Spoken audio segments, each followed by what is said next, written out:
Welcome everybody to the Mute All podcast. My name is Paladin. Today we are going to be going over the Spring Split Finals matchup between Team Liquid and 100 Thieves. Now, before we get into this, we would probably like to recap what happened last weekend. We had 100 Thieves taking on Clutch Gaming and Team Liquid taking on Echo Fox. Now, 100 Thieves, Clutch Gaming was probably my favorite series out of the two. It went the distance. Both teams battled. Actually, Clutch played very, very well. I was very surprised, and I'm sure a lot of people were. And 100 Thieves just barely made it out. Barely made it out. They clutched up, I guess, and so to speak. On the other side of the table, Team Liquid and Echo Fox, it was kind of a rout.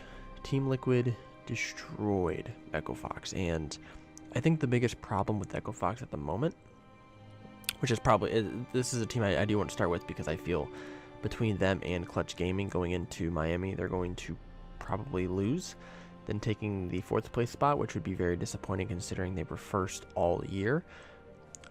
The problem lies, they switched a crucial part of their roster with 2 weeks left, which blows my mind, and I'm sure it shocks a lot of other people.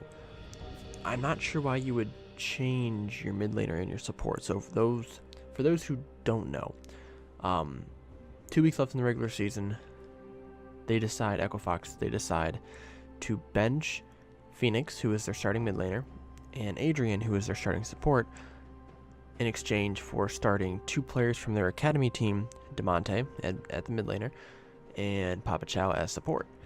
Now, they played very well, and they have a completely different style than their predecessors. Papa Chow plays a lot more aggressive. He plays tanks, but he just plays a lot more aggressively than Adrian does. Adrian is more of that spellcaster enchanter. He plays a lot of Soraka, plays a lot of Nami, plays Janna.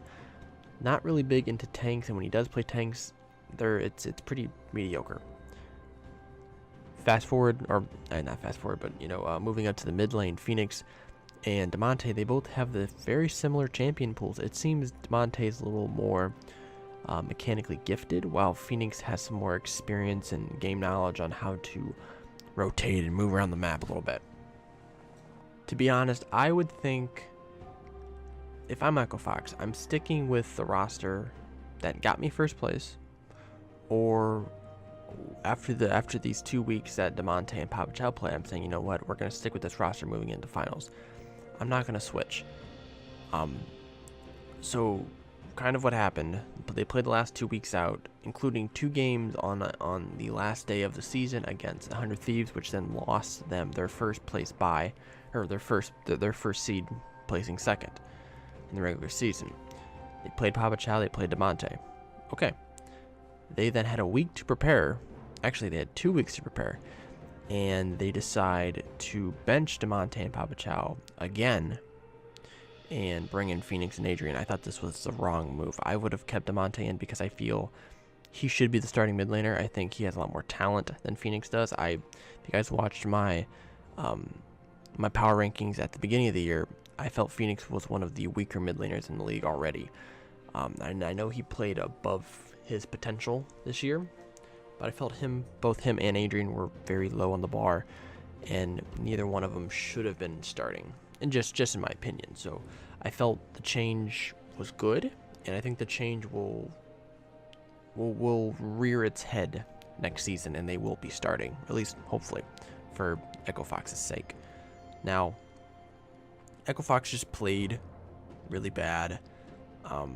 Also, you can truly see that this meta just does not fit Echo Fox. You saw them and Cloud9 both slowly started to fall closer to the end of the year when the meta started to change from the bruiser carry top laners to the tank top lane meta. It really shifted, and Huni just didn't seem very comfortable. Now, going over to Team Liquid and what Team Liquid did right, they did everything right. They played together. Pobelter looked like one of the weaker players on the team, and that's crazy to say considering he's a top 3 mid laner for me. that's just how strong everybody else played. Impact, this meta fits Impact perfectly, fits Doublelift perfectly. Xmithy's playing well. Ole is playing well. They have great synergy everywhere on the map. 3-1. Very, very simple. Wasn't very climactic. It was very anticlimactic. And they're moving on to Miami. Now, 100 Thieves and Clutch, like I said before, 100 Thieves played extremely well for the most part. Clutch did. Clutch showed a lot of their weakness. A lot of where 100 Thieves have weakness.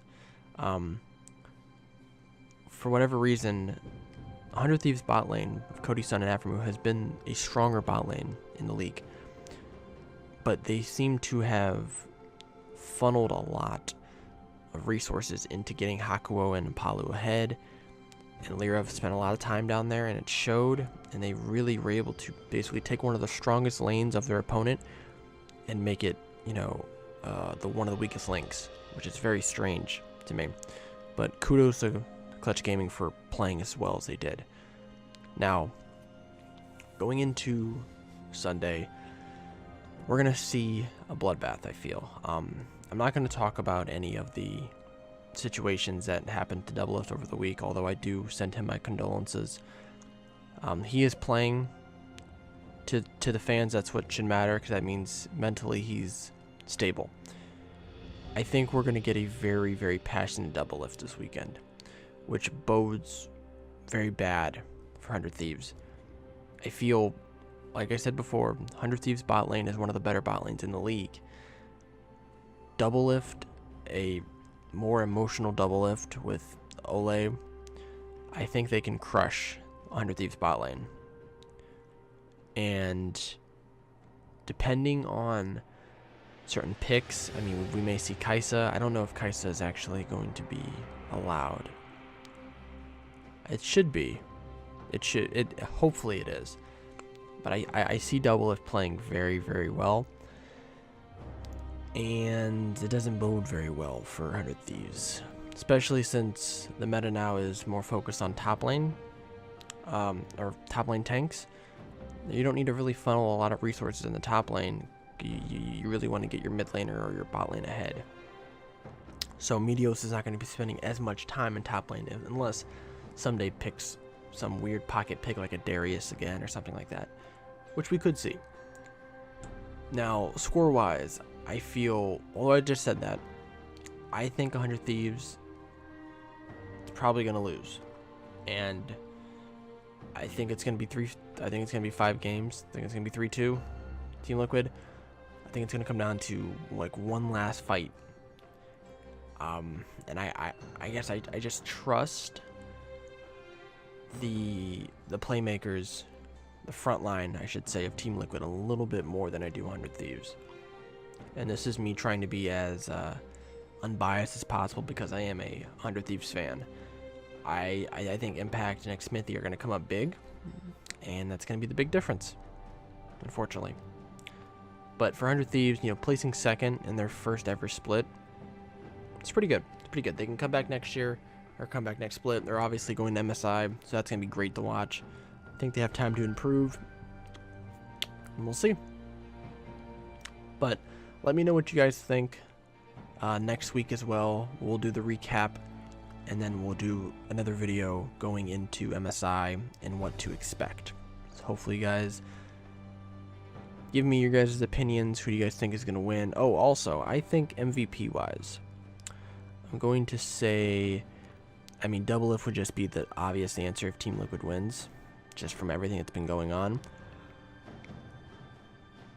It's probably going to be Doublelift.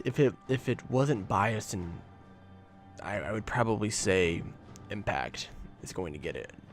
I think Impact's going to play really well. He's going to be the difference maker.